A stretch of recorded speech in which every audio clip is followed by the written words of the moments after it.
92వ కీర్తన యేసు పదాంబుజ శరణం పల్లవి మొదటి చివరి చరణం పాడడం ద్వారా ఆరాధన ప్రారంభం చేసుకుందాం.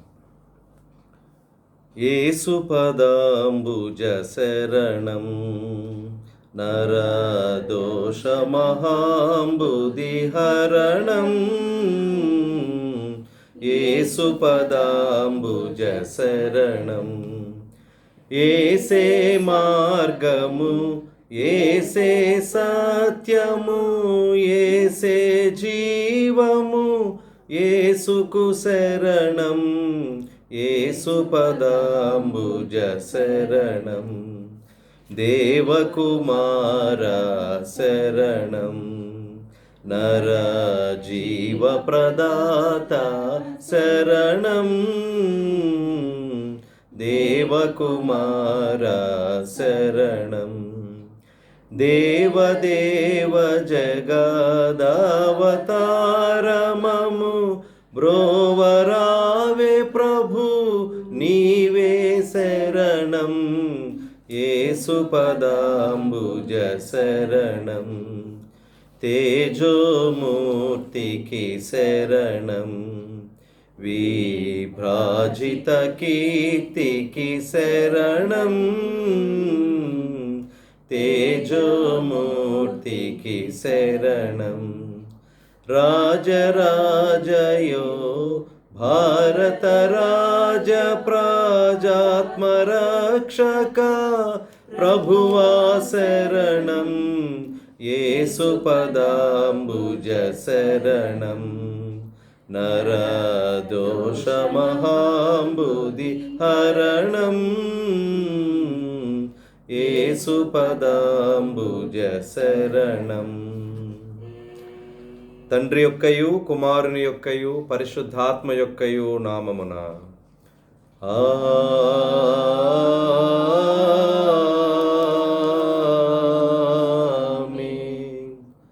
నీ వెలుగును నీ సత్యమును బయలుదేరచేయుము. అవి నాకు త్రోవ చూపును. అవి నీ పరిశుద్ధ పర్వతమునకును నీ నివాస స్థలమునకును నన్ను తోడుకొని వచ్చును. అప్పుడు నేను దేవుని బలిపీఠమునొద్దకు నాకు ఆనంద సంతోషమును కలుగజేయు దేవుని యొద్దకు చేరుదును. దేవా నా దేవా సితారా వాయించుచు నీకు కృతజ్ఞతాస్తుతులు చెల్లించుదను. ఈస్టర్ తరువాతి మొదటి ఆదివారముకై ఏర్పాటు చేయబడిన ప్రారంభ గీతము. క్రొత్తగా జన్మించిన శిశువులను పోలి నిర్మలమైన వాక్యమును పాలను అపేక్షించుడి. నా ప్రజలారా ఆలకించుడి, నేను మీకు సంగతి తెలియజేయుదును. ఓ ఇశ్రాయేలు, నీవు నా మాట వినిన ఎడల ఎంత మేలు. మనకు బలమైన దేవునికి ఆనందగానము చేయుడి. యాకోబు దేవుని బట్టి ఉత్సాహగానము చేయుడి. తండ్రికిన్ కుమారునికిన్ పరిశుద్ధాత్మాకును ఆదియందు ఇప్పుడు ఎల్లప్పుడు యుగాయుగములందుండు నాట్లు మహిమ కలుగునుగాక. ఆమేన్. ప్రభువా మమ్మును కనికరింపుము.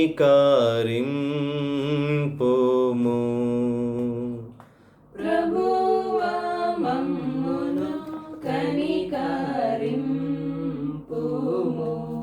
క్రీస్తు మమ్మును కనికరింపుము.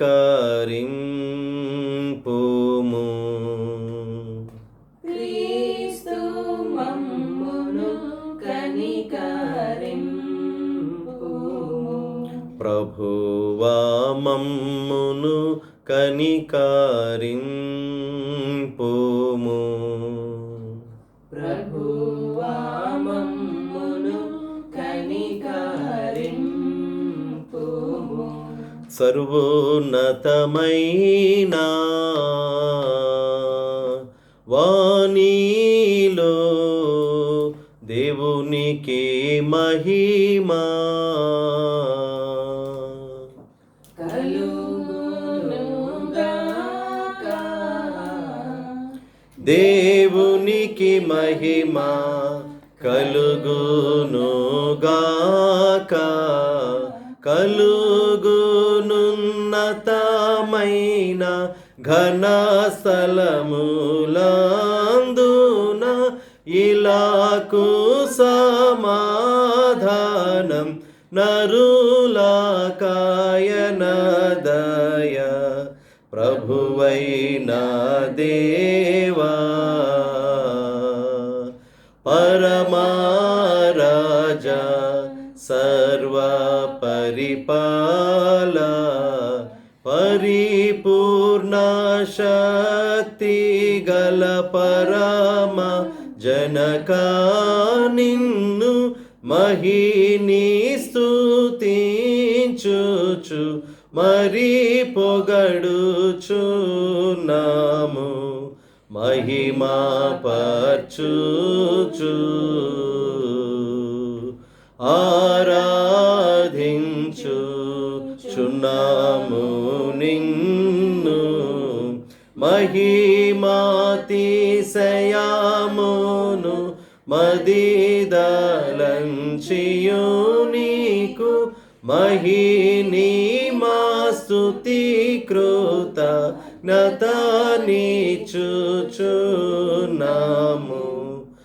ఏక కుమారా యేసు ప్రభువా యెహోవా తనయా లోక పాపము మోయు ఏక దేవుని గొర్రె పిల్ల మమ్మును కనికరించుము చల్లగా లోక పాపములు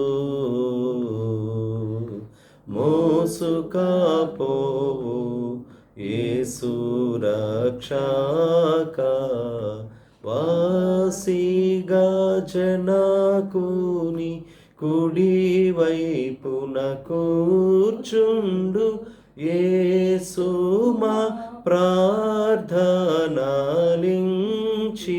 కనికరించు పరిశుద్ధుడావు ప్రభుడవు నీవు ప్రభువైన క్రీస్తు పరిశుద్ధాత్మతో తండ్రి అయినా దేవుని యందు పరిపూర్ణ మహిమాతో ప్రభాలు చున్నావెప్పుడు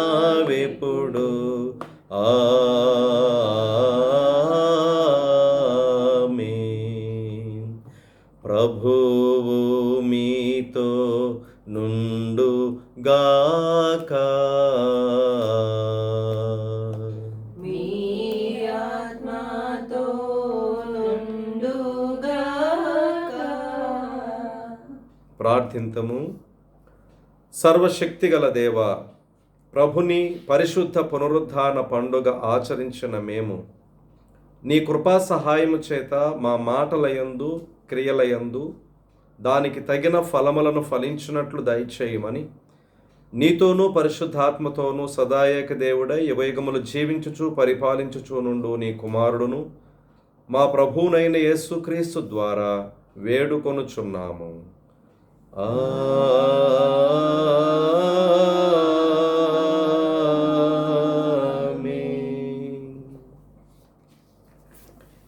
ఈస్టర్ తరువాతి మొదటి ఆదివారముకై ఏర్పాటు చేయబడిన లేఖనాలలో పత్రిక పాఠము యోహాను వ్రాసిన మొదటి పత్రిక 5వ అధ్యాయము 4వ వచనము నుండి 12వ వచనము వరకు. యోహాను వ్రాసిన మొదటి పత్రిక 5వ అధ్యాయము 4వ వచన ప్రారంభం. దేవుని మూలముగా పుట్టిన వారందరూ లోకమును జయించుదురు. లోకమును జయించిన విజయము మన విశ్వాసమే. యేసు దేవుని కుమారుడని నమ్మువాడు తప్ప లోకమును జయించువాడు మరి ఎవడు? నీళ్ల ద్వారాను రక్తము ద్వారాను వచ్చినవాడు ఈయనే, అనగా యేసుక్రీస్తే. ఈయన నీళ్లతో మాత్రమే గాక నీళ్లతోనూ రక్తముతోనూ వచ్చెను. ఆత్మ సత్యము గనుక సాక్ష్యమిచ్చువాడు ఆత్మయే. సాక్ష్యమిచ్చువారు ముగ్గురు, అనగా ఆత్మయు నీళ్లును రక్తమును. ఈ ముగ్గురు ఏకీభవించి ఉన్నారు. మనము మనుష్యుల సాక్ష్యమును అంగీకరించుచున్నాము గదా. దేవుని సాక్ష్యము మరి బలమైనది. దేవుని సాక్ష్యము ఆయన తన కుమారుని గూర్చి ఇచ్చినదే. దేవుని కుమారుని యందు విశ్వాసముంచువాడు తనలోని ఈ సాక్ష్యము కలిగి ఉన్నాడు. దేవుని నమ్మని వాడు ఆయన తన కుమారుని గూర్చి ఇచ్చిన సాక్ష్యమును నమ్మలేదు గనుక అతడు దేవుని అబద్ధీకునిగా చేసిన వాడే. ఆ సాక్ష్యం ఏమనగా, దేవుడు మనకు నిత్య జీవమును దయచేసెను. ఈ జీవము ఆయన కుమారుని యందున్నది. దేవుని కుమారుని అంగీకరించువాడు జీవము గలవాడు. దేవుని కుమారుని అంగీకరింపని వాడు జీవము లేనివాడే. ఇంతటితో పత్రిక వాక్యము ముగియుచున్నది. హల్లెలూయా, హల్లెలూయా, హల్లెలూయా.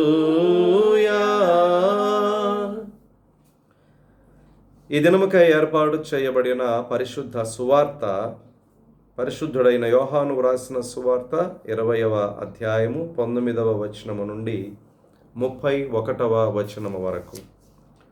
ఓ ప్రభువా, నీకు మహిమా కలుగునుగాక.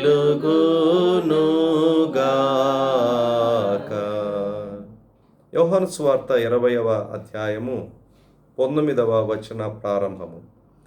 ఆదివారము సాయంకాలమున శిష్యులు యూదులకు భయపడి తాము కూడి ఉన్న ఇంటి తలుపులు మూసుకొని ఉండగా యేసు వచ్చి మధ్యను నిలిచి, మీకు సమాధానము కలుగునుగాక అని వారితో చెప్పెను. ఆయన అలాగు చెప్పి వారికి తన చేతులను ప్రక్కను చూపగా శిష్యులు ప్రభువుని చూచి సంతోషించిరి. అప్పుడు యేసు మరల, మీకు సమాధానము కలుగునుగాక. తండ్రి నన్ను పంపిన ప్రకారము నేనును మిమ్మును పంపుచున్నానని వారితో చెప్పెను. ఆయన ఈ మాట చెప్పి వారి మీద ఊది, పరిశుద్ధాత్మను పొందుడి. మీరు ఎవరి పాపములు క్షమింతురో అవి వారికి క్షమింపబడును. ఎవరి పాపములు మీరు నిలిచి ఉండనిత్తురో అవి నిలిచి ఉండునని వారితో చెప్పెను. యేసు వచ్చినప్పుడు 12 మందిలో ఒకడైన దిదుమ అనబడిన తోమా వారితో లేకపోయెను. కనుక తక్కిన శిష్యులు, మేము ప్రభువుని చూచితమని అతనితో చెప్పగా అతడు, నేను ఆయనను చేతులలో మేకులు గురుతును చూచి నా వ్రేలు ఆ మేకుల గురుతులో పెట్టి నా చెయ్యి ఆయన ప్రక్కలో ఉంచితేనే గాని నమ్మనని వారితో చెప్పాను. 8 దినములైన తర్వాత ఆయన శిష్యులు మరల లోపల ఉన్నప్పుడు తోమా వారితో కూడా ఉండెను. తలుపులు మూయబడి ఉండగా యేసు వచ్చి మధ్యను నిలిచి, మీకు సమాధానము కలుగునుగాక అనెను. తరువాత తోమాను చూచి, నీ వ్రేలు ఇటు చాచి నా చేతులు చూడుము, నీ చేయి చాచి నా ప్రక్కలో ఉంచి అవిశ్వాసివి కాక విశ్వాసివై ఉండుమనెను. అందుకు తోమా ఆయనతో, నా ప్రభువా, నా దేవా అనెను. యేసు, నీవు నన్ను చూచి నమ్మితివి, చూడక నమ్మిన వారు ధన్యులని అతనితో చెప్పెను. మరియు అనేకమైన ఇతర సూచక క్రియలను యేసు తన శిష్యుల ఎదుట చేసెను. అవి ఈ గ్రంథమందు వ్రాయబడి ఉండలేదు గాని యేసు దేవుని కుమారుడైన క్రీస్తు అని మీరు నమ్మునట్లును, నమ్మి ఆయన నామమునందు జీవము పొందునట్లు ఇవి వ్రాయబడెను. ఇంతటితో సువార్త వాక్యము ముగియుచున్నది. ఓ క్రీస్తు, నీకు స్తోత్రము కలుగునుగాక.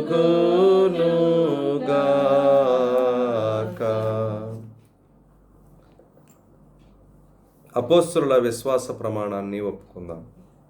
భూమి ఆకాశములను సృజించిన సర్వశక్తి గల తండ్రి అయిన దేవుణ్ణి నమ్ముచున్న, ఆయన ఏక కుమారుడును మన ప్రభు అయిన యేసు క్రీస్తును నమ్ముచున్న. ఈయన పరిశుద్ధాత్మ వలన గర్భము ధరించిన కన్య అయిన మరియకు పుట్టి పొంతి పిలాతు అధికారము క్రింద శ్రమపడి సిలువ వేయబడి చనిపోయి సమాధి చేయబడిననియు, అదృశ్య లోకములోనికి దిగిననియు, చనిపోయిన వారిలో నుండి 3వ దినమున లేచి పరలోకమునకెక్కి సర్వశక్తిగల తండ్రి అయిన దేవుని కుడి చేతి వైపున కూర్చుండి ఉన్నాడనియు, సజీవులకును మృతులకును తీర్పు తీర్చుటకు అక్కడి నుండి వచ్చిననియు పరిశుద్ధాత్మను నమ్ముచున్నాను. పరిశుద్ధ క్రైస్తవ సంఘమగు పరిశుద్ధుల సహవాసమును, పాప క్షమాపణయు, శరీర పునరుద్ధానమును, నిత్య జీవమును ఉన్నవని నమ్ముచున్నాను. ఆమేన్. 350వ కీర్తన. నా యేసు నా ఆత్మ బలమా. పల్లవి చివరి చరణము మాత్రము పాడదాం. నా యేసు నా ఆత్మ బలమా, నీదు గాయంబులే నిలువ బలమైన స్థలము, సకల సృష్టి పునాది అప్పుడే, నాదు సకల పాపములకై బలి అయితివేసు, సకల భూమ్యాకాశములును సమముగా గతించిన గాని నీ ప్రేమ నిలుచు.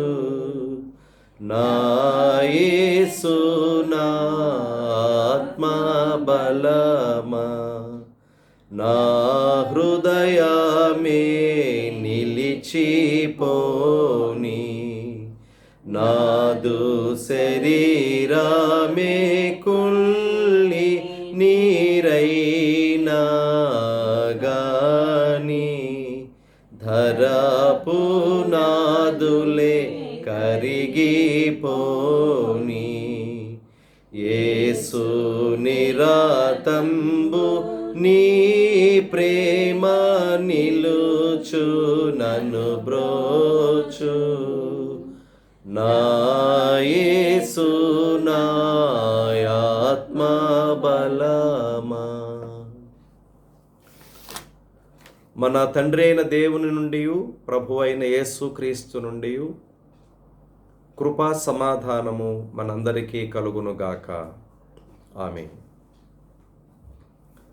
ప్రభు యొక్క పునరుద్ధాన పర్వదినాన్ని సంతోషముగా గృహాలలో ఆచరించిన మనము పునరుద్ధాన కాలములో కొనసాగుతూ పునరుద్ధాన దినము తరువాతి, ఈస్టర్ తరువాతి మొదటి ఆదివారపు ఆరాధనలో దేవుని స్తుతించి ఆరాధించగలుగుతూ ఉన్నాం. ఈస్టర్ ఆక్టేవ్, ఈస్టర్ అష్టపదిలో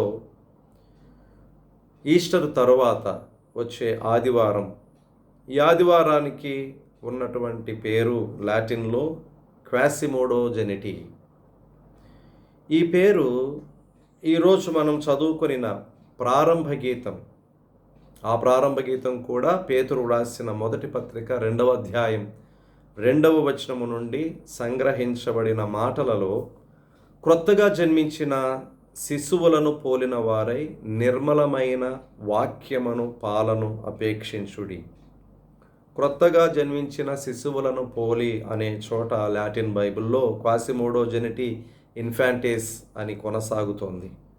అనగా యాజ్ ఇన్ దిస్ మేనర్, దీనిలాగా, దీని వలె అని ఈ ఆదివారం అర్థాన్ని ఇస్తోంది. అంటే క్రొత్తగా జన్మించిన శిశువుల వలె అనే అర్థముతో ఈ ఆదివారం ఈ పేరు తెలియజేస్తూ ఉంది అని మనం గ్రహించాలి.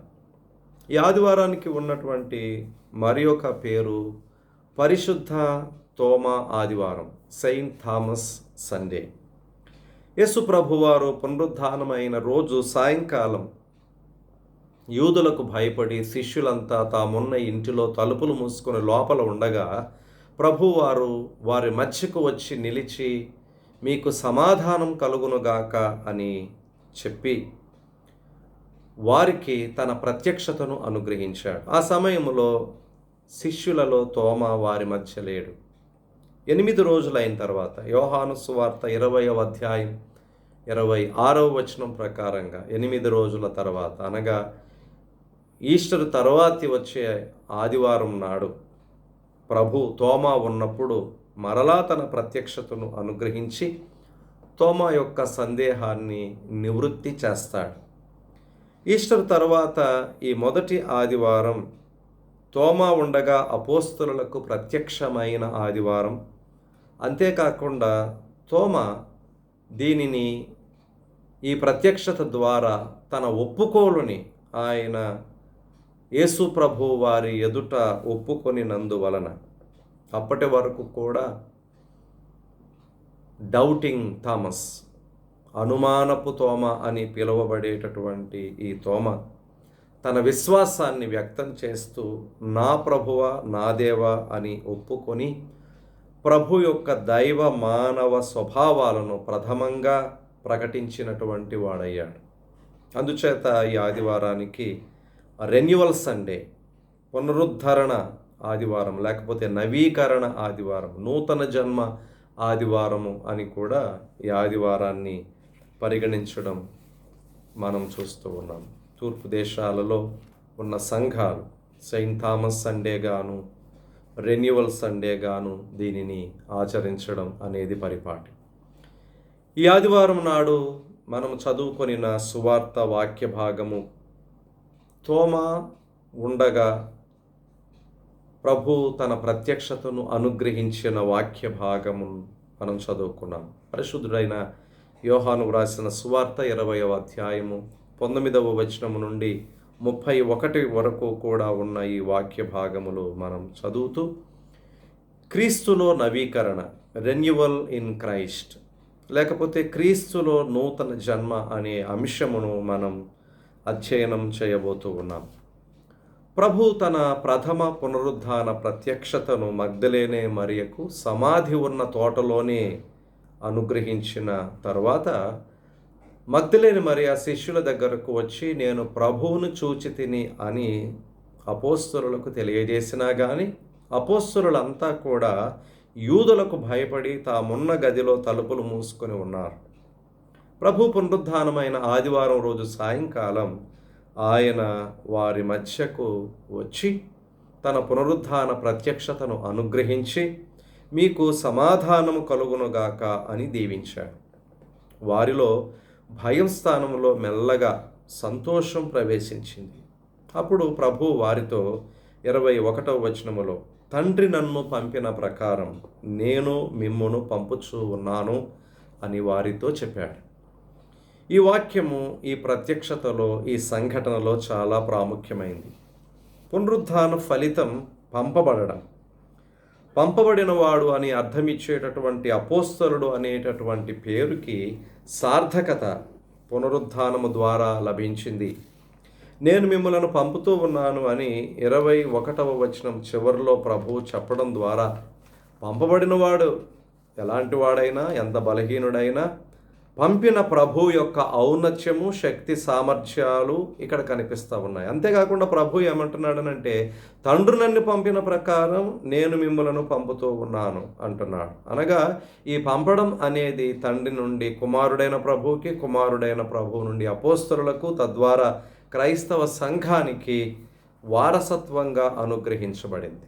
ఈ పంపబడిన అపోస్తలులు వెళ్ళి పునరుద్ధానాన్ని ప్రకటించారు, పునరుద్ధానానికి సాక్షులుగా నిలిచారు. క్రైస్తవ సంఘం యొక్క ప్రధానమైన బోధ పునరుద్ధానము దగ్గర నుండి ప్రారంభమవ్వాలి. క్రైస్తవ సంఘము ఎప్పుడూ కూడా పునరుద్ధానాన్ని ప్రకటించే సంఘముగాను, సంఘ విశ్వాసులందరూ కూడా పునరుద్ధానానికి సాక్షులుగాను ఉండాలి. ఒక విశ్వాసి కానీ సంఘము కానీ లోకములోనికి వెళ్ళాలి. సిలువ వేయబడిన క్రీస్తుని, సజీవుడైనటువంటి ప్రభువుని లోకానికి ప్రకటించగలగాలి. అపోస్తలుడు అనేటటువంటిది ఒక బిరుదు కాదు, పేరుకు ముందు తగిలించుకునేటటువంటి ఒక బిరుదు లాంటిది కాదు. అది ఒక బాధ్యత. లోకములోనికి వెళ్ళడం, నన్ను ప్రభు పంపాడు, ఆయన చెప్పిన మాటలను, ఆయన ద్వారా అనుభవించినటువంటి సత్యాలను, ఆయన జీవితాన్ని లోకానికి అందించడం అనేది అపోస్తలత్వం యొక్క ప్రధానమైన బాధ్యత. అందుకే ఆయన తన ప్రథమ పునరుద్ధాన ప్రత్యక్షతలోనే శిష్యులకు తెలియజేస్తూ ఉన్నాడు, తండ్రి నన్ను పంపినట్లే నేను మిమ్ములను పంపుతూ ఉన్నాను అని. రెండవ ప్రాముఖ్యమైనటువంటి విషయం, పునరుద్ధానము ద్వారా అనుగ్రహించబడినటువంటి వరము పరిశుద్ధాత్మను పొందడం. 22వ వచనములో ప్రభు శిష్యులతో పరిశుద్ధాత్మను పొందండి అని వారి మీద ఊదాడు. ఇది పెంతుకోస్తు దినాన వారు అనుభవించిన ఆత్మ బాప్తిస్మం వంటిది కాదు. శిలువ మరణానికి ముందు శిష్యులకు చేసినటువంటి ఆఖరి ఉపదేశములో పరిశుద్ధాత్మను గూర్చిన వాగ్దానాన్ని ప్రభువు చేశాడు. ఈ సంగతి మనకు తెలుసు. యోహాను సువార్త 14వ అధ్యాయం 17వ వచనములో ఆయన మీతో కూడా నివసించును, మీలో ఉండును అన్న పరిశుద్ధాత్మ వాగ్దానాన్ని ప్రభువు ఇప్పుడు నెరవేరుస్తూ ఉన్నాడు. ఆయన వారి మీద ఊది అనే చోట గ్రీకు భాషలో ఎంఫుసావో అనేటటువంటి పదం వాడబడింది. ఇది సెప్టవజెంట్ గ్రీకు బైబిల్లో ఆదికాండము 2వ అధ్యాయం 7వ వచనములో దేవుడు ఆదాము నాసికా రంధ్రాలలో జీవవాయువును ఊదిన సందర్భంలో కూడా వాడబడింది. అంతేకాకుండా యెహెజ్కేలు 37వ అధ్యాయము 9వ వచనములో కూడా జీవాత్మ హతులైన వీరు బ్రతుకున్నట్లు వారి మీద ఊపిరి విడువము అని వ్రాయబడిన చోట కూడా ఇదే అర్థం వర్తిస్తూ ఉంది. ఇక్కడ ప్రభు కూడా ఆత్మ సంబంధమైన జీవాన్ని ఊదినప్పుడు వారు నూతన సృష్టి అయ్యారు. ఇప్పుడు వారు యూదుల భయంగా తలుపులు మూసుకొని గదిలో ఉండకుండా నిరీక్షణతో పెంతెకోస్తు నాడు వారు పొందబోయే పరిశుద్ధాత్మ శక్తి కోసం స్తుతితో ప్రార్థనతో సిద్ధపడడానికి ఈ పరిశుద్ధాత్మ దోహదపడుతూ ఉంది. పెంతెకోస్తు దినాన వారు పొందినటువంటి ఆత్మ అభిషేకం వారు ధైర్యంగా లోకములో సువార్త ప్రకటించడానికి, సువార్త ప్రకటిస్తున్నప్పుడు ప్రశ్నించిన వారికి, అడ్డుకున్న వారికి సమాధానం చెప్పడానికి ఆ శక్తి పురికొల్పబడుతూ ఉంది. తద్వారా యేసుక్రీస్తు ప్రభువుకి వారు సాక్షులుగా ఉండడానికి ఆ శక్తి దోహదపడింది.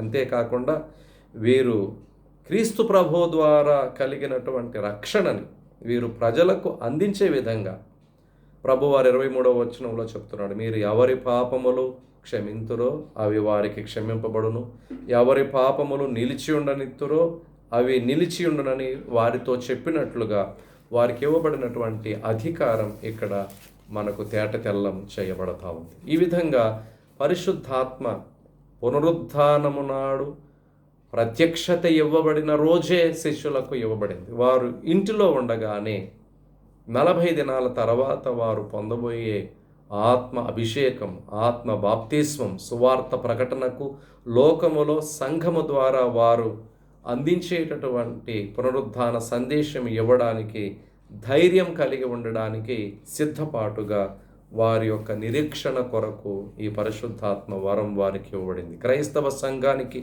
ప్రతి విశ్వాసికి కూడా దైవిక కార్యములను నిర్వర్తించడానికి ఖచ్చితంగా పునరుద్ధానము ద్వారా పొందే పరిశుద్ధాత్మను అనుభవించే సామర్థ్యము, వరము కలిగి ఉండడం తప్పనిసరి. ఈ విధంగా యేసుక్రీస్తు ప్రభువులో నవీకరణం పొందడం అని అంటే నూతన జన్మను పొందడమే. ఈరోజు మనం చదివిన పత్రిక, యోహాను వ్రాసిన మొదటి పత్రిక 5వ అధ్యాయం 4వ వచనములో దేవుని మూలంగా పుట్టిన వారందరూ లోకాన్ని జయిస్తారు, లోకాన్ని జయించిన విజయం మన విశ్వాసమే అని అక్కడ వ్రాయబడింది. మనం క్రీస్తు ప్రభువుని ప్రేమించినప్పుడు లోకం పట్ల మనకున్న ఆసక్తి అంతా తగ్గిపోతుంది. యేసుక్రీస్తు ప్రభువునందలి విశ్వాసము మనల్ని సజీవులుగా ఆయనలో జన్మించినటువంటి అనుభవాన్ని మనకు ప్రసాదించి లోకాన్ని జయించే ఆధిక్యతను ప్రసాదిస్తూ ఉంది. 6వ వచనములో నీళ్ల ద్వారా రక్తము ద్వారా వచ్చిన వాడు ఈయనే అని ఉంది. ఈ మాట ప్రభు తన పరిచర్య ప్రారంభములో స్వీకరించిన బాప్తిస్మాన్ని, శిలువ మీద ఆయన పొందిన బాప్తిస్మాన్ని, శిలువ మీద ఆయన పొందినటువంటి రక్తాన్ని, చిందించినటువంటి రక్తాన్ని అది సూచిస్తూ ఉంది. నీళ్లు అనగా బాప్తిస్మం, రక్తము అనగా శిలువ, మరియు ఆత్మ, ఈ ముగ్గురు కూడా ఏకీభవించి ఆయనను గూర్చినటువంటి సాక్ష్యాన్ని లోకానికి ఇస్తూ ఉన్నారు. ఆ సాక్ష్యం ఏంటనంటే 11వ వచనంలో వ్రాయబడింది, దేవుడు మనకు నిత్య జీవాన్ని దయచేశాడు. ఈ జీవము ఆయన కుమారునిలో ఉంది.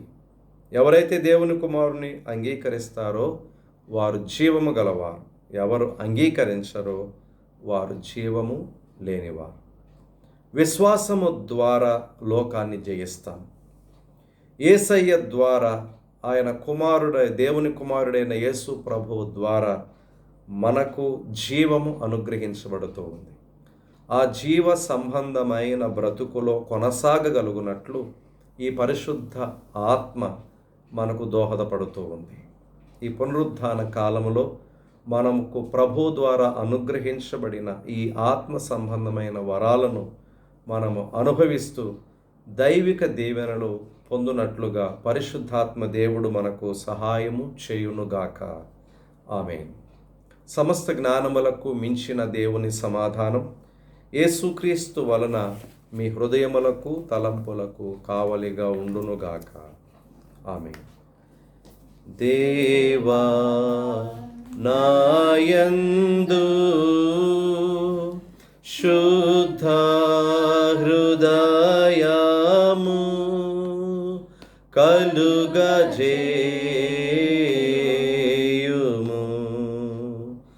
నా అంతరంగములో స్థిరమైన మనసును తనముగా పుట్టించుము. నీ సన్నిధానములో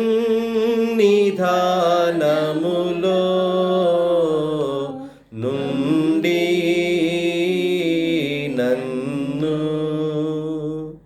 త్రోసివేయకుము.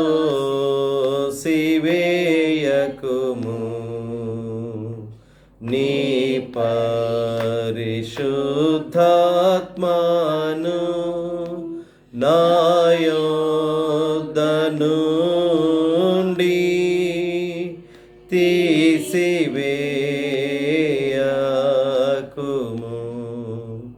నీ రక్షణానందము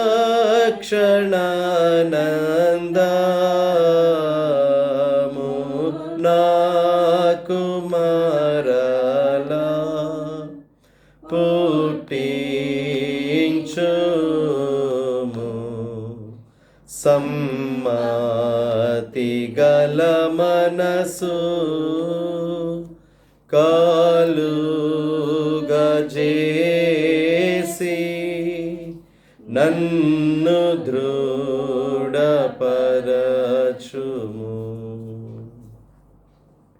అందరము ప్రార్థనలో ఏకీభవిద్దాం. ప్రార్థన, ప్రభు ప్రార్థన దీవెన తర్వాత 643వ కీర్తన గీతం గీతం జయ జయ గీతం పల్లవి చివరి చరణం పాడడం ద్వారా ఆరాధనను ముగించుకున్నాం. ప్రార్థన. సర్వశక్తియు అత్యంత కృపా కనికరము గల మా పరమ తండ్రి, మా జీవితంలో మీరు మాకు అనుగ్రహించిన ఈ పరిశుద్ధ దినాన్ని బట్టి వందనాలు. మీ పరిశుద్ధ పునరుద్ధానము ద్వారా ఆనాడు అపోస్తలులకు, తద్వారా క్రైస్తవ సంఘానికి, మానవాళి అంతటికీ అనుగ్రహించబడిన విశ్వాసముతో కూడిన నిరీక్షణను బట్టి వందనాలు.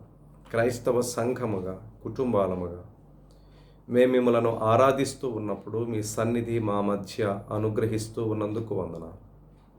అపోస్తలులు యూదుల భయము వలన తలుపులు వేసుకొని తామున్న ఇంటిలో భయంగా గడుపుతూ ఉన్నప్పుడు మీ పునరుద్ధాన శక్తి ప్రభావాన్ని వారికి చూపి మీకు సమాధానము కలుగునుగాక అని దీవించారు. ఈనాడు ఆలయాల్లో ఆరాధన చేసుకోలేని స్థితిలో మేముండి మా గృహాలకే పరిమితమై ఉన్నప్పుడు కూడా మా మధ్య మీరు నిలిచి పరలోక సంబంధమైన మీ ఆశీర్వాదముతో మమ్మను నింపుమని అడుగుచూ ఉన్నా. యేసయ్యా, మీరు అనుగ్రహించిన వాక్యమును బట్టి వందనాలు. మేము వినిన వాక్యము మా హృదయాలలో భద్రము చేసుకొనగలుగునట్లు సహాయం చేయండి. తోమా ఉప్పుకోలు వంటి ఉప్పుకోలు మీ మానవ దైవిక స్వభావములను మేము గమనించి గుర్తించి అంగీకరించినట్లుగా సహాయం చేయమని ప్రార్థిస్తూ ఉన్నాం. మేము కలిగి ఉన్న విశ్వాసము ద్వారా లోకాన్ని జయించగలుగునట్లుగా సహాయం చేయండి. యేసయ్యా, మీ మీద మేము విశ్వాసము కలిగి ఉండగలిగినప్పుడు మీ ఆత్మ ద్వారా పరలోక సంబంధమైన జీవాన్ని మాలో ప్రతి ఒక్కరికి అనుగ్రహించండి.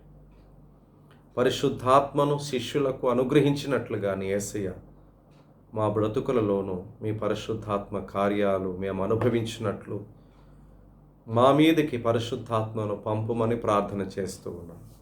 ఈ ప్రార్థనలో ఏకీభవిస్తున్న ప్రతి కుటుంబాన్ని దీవించండి. ఆ కుటుంబాలలో ఉన్న అవసరాలు తీర్చండి. సమస్యలలో, ఇబ్బందులలో ఉన్న వారిని కనికరించండి.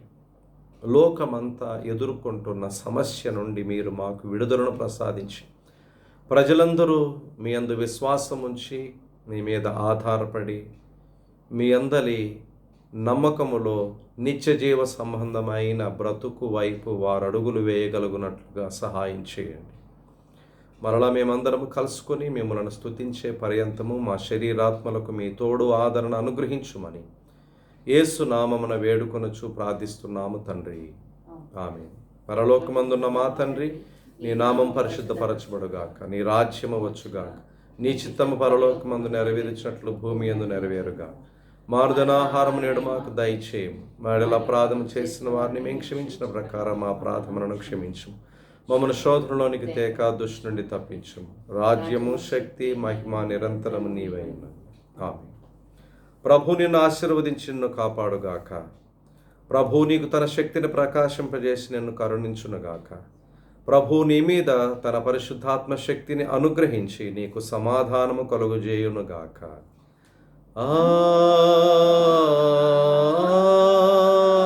ఆమేన్.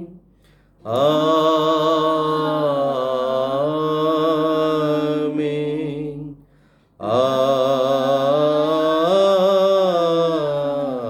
ఆమేన్. గీతం గీతం జయ జయ గీతం చేయి తట్టి పాడెదము. యేసురాజు లేచెను హల్లెలూయా, జయమర్భటించెదము. యేసురాజు లేచెను హల్లెలూయా, జయమర్భటించెదము. గుమ్మముల్ తెరచి చక్కగా నడువుడి, జయవీరుడు రాగా. మీ మేళ తాళవాద్యము బూరలెత్తి ధ్వనించుడి. మీ మేళ తాళవాద్యము బూరలెత్తి ధ్వనించుడి. గీతం గీతం జయ జయ గీతం చేయి తట్టి పాడెదము. యేసురాజు లేచెను హల్లెలూయా, జయమర్భటించెదము.